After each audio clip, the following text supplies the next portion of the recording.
que probablemente sea el caso poltergeist más importante de la reciente historia de este país. El equipo de El Otro Lado fue capaz de grabar hace apenas 2 días lo inexplicable. First of all, we have the series The Other Side here in San Sebastian. We have the cast and crew from left to right, from right to left.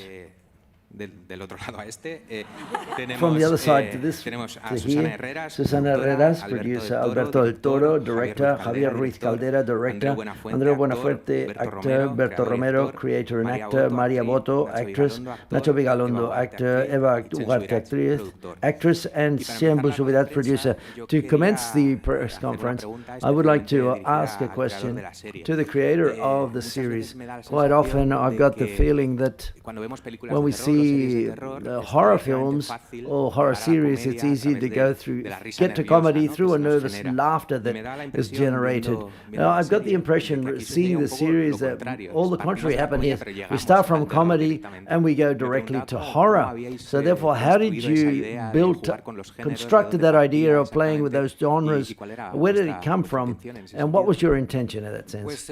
Well, it's the key idea of the project, what our colleagues in Movistar liked. This is what drew their attention. That's where the difficulty was, and to what we tried to do from the outset when writing the screen play, and at all times to make sure that the scenes could combine both things, trying to balance an idea that came into my mind. I don't know whether it was a bit irresponsibly, because I was always under the feeling that films, comedy films and horror were more comedy films than horror films.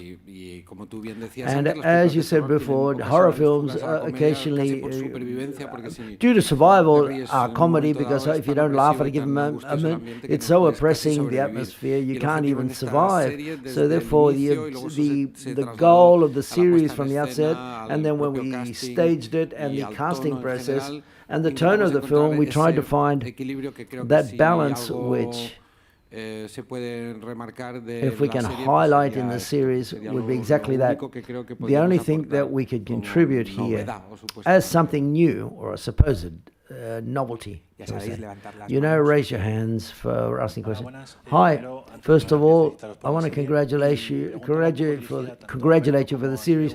This is for Nacho, ANDREU, and Alberto, the 3 characters related to mystery journalism. When you constructed the characters, was it all in the script? Did you bring something, you bring your own ideas of real characters? We haven't researched this because the concept of the series, we didn't want to portray this world. What we wanted to use it as a landscape, use the music, and as consumers of mystery journalism programs, and I'm talking here in first person for many years, it's like the ideas, the music is present, and we wanted to place it there because it's a story of journalists, but it could have operated quite well at in an editor's office, in a press room. But the poltergeists we were interested in them, and the ghost. On the horror side of things, constructing the characters, we've used different aesthetics, inevitable aesthetic concepts, like Jiménez del Oso for the character of ANDREU, and Iker Jiménez for Nacho's character, and in mine, I don't know.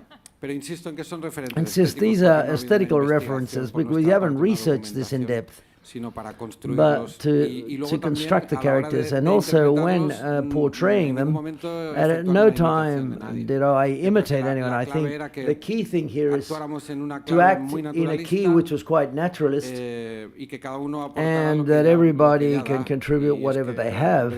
As actors, ANDREU, for example, gives... You already believe when he portrays, he's a big guy on TV with a lot of weight, quite specific in the sector. Nacho as well, you see him and say, well, Jesus, he's an absolute star. In my case, I also convey this, this guy's like an asshole. Everybody gives the best they have. Good casting at the end of the day. But it is true that, at least for our work, we started to work a few months before Berto and I. We two comedians had to leave, get away from imitating characters, which is we've done quite often. And we thought the series asked for this inspiration and construction, of course. So therefore, me, it was unusual, but working on TV and changing things. With this time, I was able to portray a man who I don't like very much, really. I looked at myself on the screen. When in makeup, I said, who's this guy? And I said, we found something there, an old guy, timeless or of his time, and it doesn't look like anyone specific, but it reminds you of that first generation well, for example, I consumed that. These were journalists of the occult, and that I consumed as well. And what about you, Nacho? Yeah. I share with the creators of the series a real interest for the world of the occult from the point of view of the consumers of programs and magazines. And I see the difference between the horror film, the English Anglo-Saxon, with ghosts and Ouija boards, always affect young people and physically quite privileged. When all of a sudden you read the news or you saw these occult programs in real life, ghosts go haunt people that are a bit underfavored. So therefore this series, or this 3-hour film, considered as such, we can say it sets that line with the possibility of realism and the possibility of occultism, like a problem of older people who are really worn out in life and have had the poor side of life. Berto and I, there's a term it's like a fight between old guys in those tense scenes, old people fighting for a ghost. Following along the lines of how the ghosts affect the working class and people, normal people shows. I don't know whether María, Berto and Ugarte want to talk about how they addressed their characters there.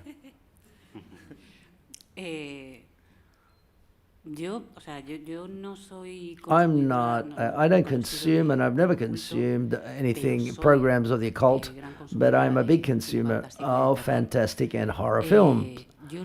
What I have done, what I did, was to did what the script says, because what you've seen was already on the script. It was written marvelously well, with all a series of details, a luxury of these details, and the idea was to follow the script and interact with Berto, interact with Andreu, interact with Eva, and let myself go with Berto and with Alberto and Javi. I can say the directors that's there. I've carried out, no, I haven't carried out any research work. I did what was on the script because when I read it, I thought it was marvelous. And as you told Javi, thank you very much for these gifts that you give me. And I think it was there that what you see is what was on the script, which was marvelous, on the screenplay. And the work of having a lot of fun, of enjoying a lot amongst us all, of seeing us, each other, of proposing things, and I can't say much more. And I'm a big fan of horror films. Everybody knows that. I subscribe everything she has said vis-a-vis the script and the way we addressed the work we had to do. Alberto and Javi have when they work about something which is happening, which is not forced, it's not contrived. I've not consumed a lot of horror films. I haven't seen a lot of horror films, and neither have I. I've never seen programs on the occult and mystery programs, which provides the fact to my character, who initially, she's absolutely skeptical, and the best thing about Juana, my character, is we can't tell her what happens to her, which forms part of the fact that we are in a mystery series. It is true, nevertheless, when we address the work this way, so responsibly with one has and what's on the script and how they've guided us and directed us, something emerges which is one of the essences of this series, that it doesn't seem similar to anything, it's not reflecting anything, and it's not built or constructed based on something. It just happens organically, and that's an enjoyment for me and a delight. Look what you've happened. We found a way to work together now. This base foundation that we had continued to evolve, because the series, as it mixes these two genres, has other difficulties and other mysteries that you've been able to see in the final product of the series. Hi. I'd like to ask BERTO, as well as Nacho Vigando, because you were consumers of paranormal programs. What attracted you there? Because, and then I also perceive in this character in this series a certain nostalgic look at the world to post-truth and populism. I'm not too sure whether there's a critical intention there as regards this world that we are living in at the present. The first part of the question was, yeah, the first entrance, I'm sure it was some fiction or whatever, but I'm sure it was a film when I saw Poltergeist for the first time. And at the end of the stairs, for example, my father took me to the movies, but I was too young to have seen that little ball bouncing down the stairs, and I remember the feeling of shitting myself and saying, well, I'm having the best time of my life. And this is a genre of spirits in the films, and I've liked them very much.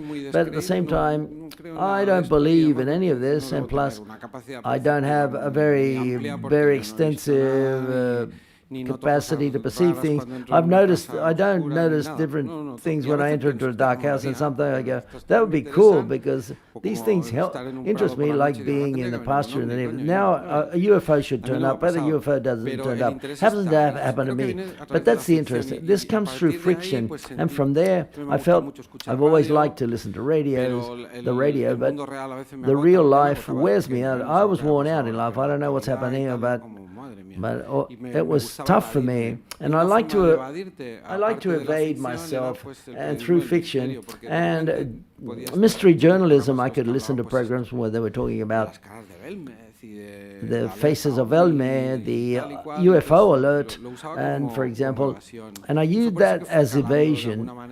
And that sort of a certain knowledge, and as a user always of this type of subject matter, when we had to start this project, well, I mean, both things came together, because the story gave me the tools to write a horror film, and it happened in the media, which is where I've worked in the last few years. I thought this was interesting. Vis-a-vis a nostalgic look, there's a bit of a nostalgia and anti-nostalgia, because it is true that more than... When I write with Rafael and Enrique, with the group of screenwriters that wrote this, we don't want to explain exactly or give a sermon of what we think about, because we don't really know what we think. I think it's much more interesting to portray things or paint a scene, and then so people can think about it later. And in this case, this character who's so nostalgic, it's not that he's not nostalgic, he's at a time which I think is very contemporary, of deconstructing himself as a man, as a professional, forced deconstruction, because precariousness led him to a point of no return, almost, and there he's debating between two worlds, one which was the one prior to him, represented by his father, his mentor, metaphorical father, is a world which was apparently much easier, where the truth was supposedly official, and where everything was clearer, but which also has its dark and light sides. It was the world of the happy okay, of the happy patriarch of giving you 2 kisses. Beautiful. You know what I'm saying? There's no nostalgic look back there because that's pretty tough. And the new world, nobody knows how it works. We're constructing something, we don't know how to monetize things on the net, on the social media. And we've got the tradition works with this mosaic of screams and things that nobody understands, and I thought that was interesting. But I coincide with your question that there's a nostalgic look at it, but also deeply anti-nostalgic, and that's the way I feel it. I don't like nostalgia very much. I think it's going to places which are very dark, and it's only a one-way journey. As you're saying, there are 2 types of different humor within the series. There are 2 genres, comedy and horror, and there are also 2 directors. I'm not too sure whether you want to explain Javier Ruiz Caldera and Alberto del Toro. How was it to address? What most interested you in the project? I thought you see confrontation between us 2. No, he wins because he's bigger than me. The truth is, as it's a series, the first idea that emerges naturally is to divide the different episodes, which has not happened because we talked about this beforehand, and we were very envious of what we saw. We were both shooting, so we looked at the chapters episode, and what we decided to do, repeat what we normally done in Malnacidos in the previous series, and this makes it much more cinematographic to be together, all of it together in each episode. And we asked Alberto, we said, okay, that's much better for me because I've got both of you by my side when we shoot the film. And the truth is, that's what we did, yes. What we were interested more in, beyond the fact that we're fanatics of the horror genre and comedy, what interested us was the story, how to go through Nacho Nieto's life and journey. So when you work with genres, the stories are just mere vehicles in order to link horror sequences, which I don't think are very bad. A bad idea to use the story, but in this case it was a story with the moments where there was no horror and there was no comedy. We believe it continued to work. The script worked, and we think and hope that the series we've managed to achieve this. That is why not always it is comedy, it's not always horror. There's a critique of the media as well, and what we hope is that there is an interesting story in it. And 2 directors instead of 1. Well, what do you think? And it's true that we had to separate for 10 days, and we had and it was horrible. We had to, and this is true as well. There was a week where we had 2 days of rest each, and we didn't take the 2 rests. We went to each other's shoot because I couldn't be at home knowing that he was going to shoot. It's horrible.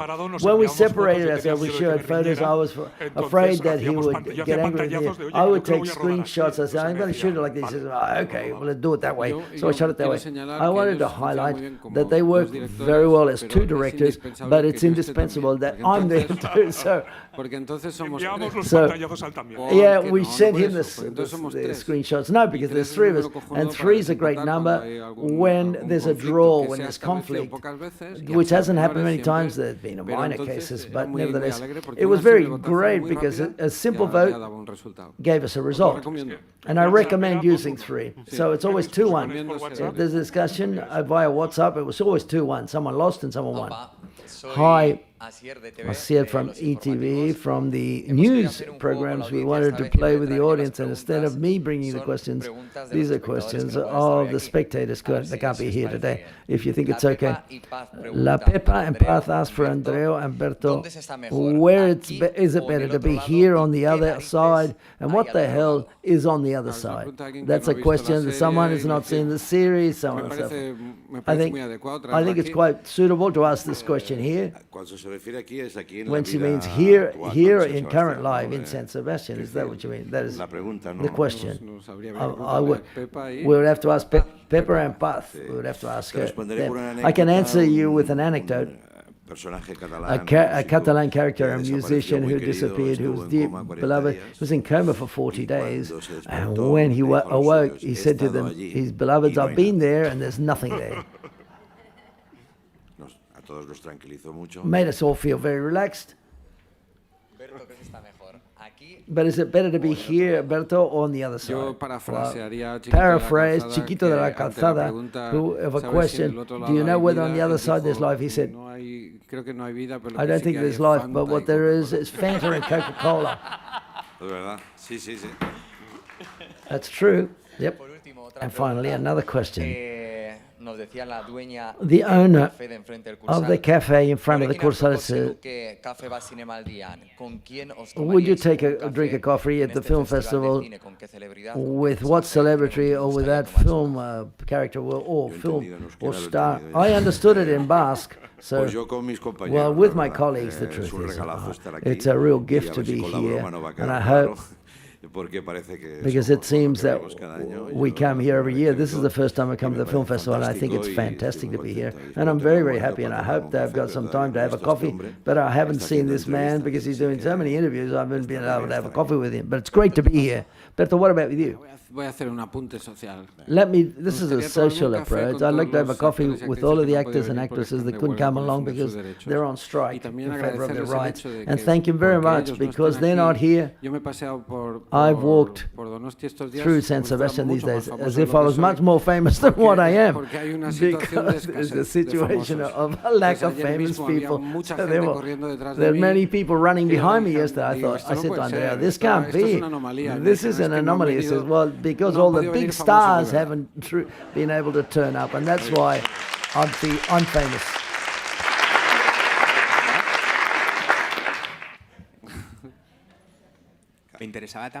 I was interested, Jen and Susana, for example, how you address this project when it came along for the first time to you, or got into your hands for the first time. We had worked with the team in Mira lo que has hecho, and the truth is there was an open dialogue because it was very clear to us that we wanted to continue to work with all of them. So therefore they told us the story. The series has something that my colleagues has mentioned. It doesn't look like any other series, anything that's been done before, and nothing that we can compare it to, and there's nothing that turns us on more than that challenge. So therefore when they told us about it, these situations occur. I'm not too sure whether the team is going to be able to address it, but not only Berto and people from Media Pro, but the two directors who were perfect. If we had have thought or proposed them, we would have proposed it to them anyway. So for us, it seems a very smart step to take, something that had nothing to do with what we've done beforehand. Time for a couple of questions more. Hi again. My question is for the directors, Alberto and Javier. I'd like to know, what is it like to direct Nacho and Andreu, because they're used to directing their own content? Well, Nacho didn't talk about his nomination for an Oscar, which is very humble of him. And with Andreu, we'd also worked with him beforehand. But it is true that at an acting level, both of them, Berto as well as Andreu, have done an exercise. They jumped into the deep end of the pool, and we tried to fill in the pool with water. But it's incredible. The truth is, the first sequence with Andreu when he shot, which was the most complicated in the series, and there's always, we'd rehearsed it and we've seen things, but not until you shoot it. We were very impressed with the sequence at the hospital as a farewell, and that was a very long text. But we'll do it. Can we vote on 3? No, it was. Remember, I had an attack of laughter.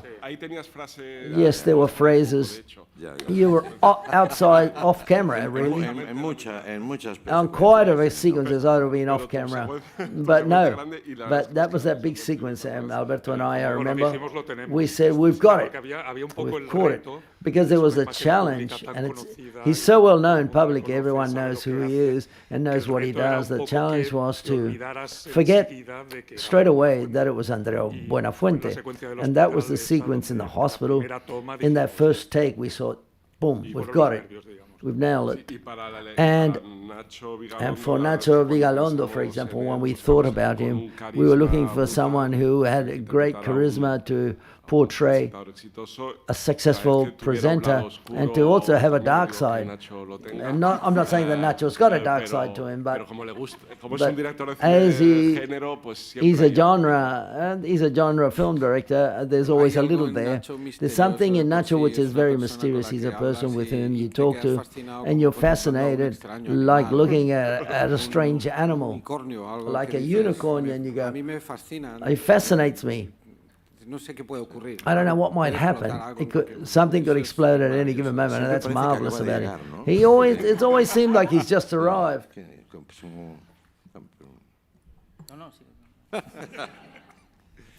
As regard being out of focus, for example, let me share you something. ANDREU, he doesn't complain, but he was ironically joking, and quite bitterly, many of the takes, he's out of focus behind me in a lot of the scenes, and he says, "Hey, am I out of focus again? Am I out of focus?"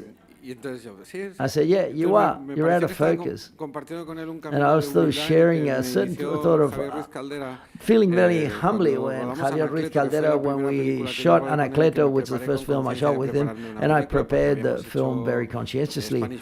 We done Spanish movie, which was Tres Bodas de Mar, and I didn't compose the character, but in Anacleto I said I'm going to prepare things well, the character, and I was very highly motivated in a scene with Kim Gutiérrez.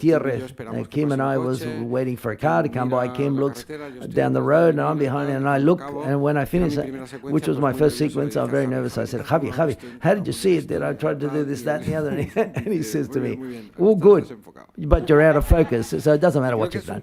And I think it's like the journey of a samurai. I said, "Well, I'll focus you. I'll make sure you're in focus. Samurai or whatever you want, but the role is a bit complicated in the sense that I don't know if we can reveal anything, but that character that I portray, can I say something? No. What you're going to say, no. Use the whatever else you were going to say. No, you've got to gain the focus and be out of focus. But my character is in his head and he sees it. That's what I didn't want you to say. Well, okay. Well, I can't tell what I went through. Well, no, what you went through, which it changed. There's a big change or turn in the script. Now, what I lived through was, well, I don't know. Okay. We're clumsy. Don't say it. The festival is too much for us. It's too big for us. It's quite obvious. Shall I tell the story or not tell the story? Well, you say whatever you want. Well, don't say it. Okay, go on, tell the story. No, I don't know. So that you can get under my skin as an actor. I was out of focus, or they couldn't see me, and I was going, do I appear in this series or not? That was the question. Always with the same clothes on. I don't know. The interaction that María talked about, I said I didn't have any interaction. I didn't experience it. But the fact that all the jokes were written for him, that's good. No, I thank you very much because of all the jokes. It was a very solitary job. Imagine you directing these two. That was the case every day. No, we did a good job. Last question, please. Congratulations for the series over here. Hi. Congratulations for the series and the story and your performances. Thank you for doing episodes that don't go over 35 minutes. Along the lines of what Nacho said, when I saw the series, I'm asking myself from the outside, was it thought of as a series, or did you address the possibility of a feature film? I hope that you might not going to have a second season, but I hope there's another season because the characters have a long run, and ANDREU, we do see you on the 6 episodes, even if you're out of focus. He hasn't even seen it. When he sees it in the velodrome, he'll get over it. But the scene of when you get hit really hard, did you repeat that? Did you take full advantage of it? to ask for another take. We're quite curious that you should ask that because it was a very delicate issue. And Berto, in an attack of acting, being acted as a sadistic actor, he said, right now, hit me hard. He said, hit me hard. It's something that I can't do, so therefore, hit me hard, I can't. No, you're not hitting me, I can, until the director says, if you hit him hard, you weren't going to see it. Remember, you said, because that changed my life. Well, we came from a previous experience in Mira lo que has hecho, where Eva Ugarte had to slap Berto and almost broke his neck. Well, I didn't really break his neck, and that's why I asked someone. I wanted someone else. It helps me to do these things. She's a great actress, and I learned a lot from her. His face had the mark on his face, and we had to use some makeup. But one always learns in every project, and what I learned from Mira lo que has hecho, and to apply it to El Otro Lado, this series, is a thing you can fake slaps, and something which is really good. The truth doesn't work very well. It looks false, so therefore we have to invent it. But if you slap them, let's repeat it because the microphone wasn't on, working well, but it doesn't work. It could destroy our relationship. And going back to the prior question, not only in the slap, leave things in the slap, it has an entity on its own. It wasn't conceived as a feature film, always as a TV series with. And that's how it was structured, and that's how it's conceived. I think that's how it should be seen. And as regards to the second season, I'm so worn out. Just to think about it, I start to sweat because I was completely worn out. But I think it's a story which closes itself, and everything it had to tell, it tells. And then simply, there's an ending. Could open up a door to hope, but I think the series deserves that ending because it's really dark, and I don't feel myself comfortably leaving everything destroyed. I like to gather things up and to make sure it's organized. Okay, unfortunately, we've come to the end of this press conference, so therefore a big round of applause and a lot of luck this evening at the Velodrome. Thank you.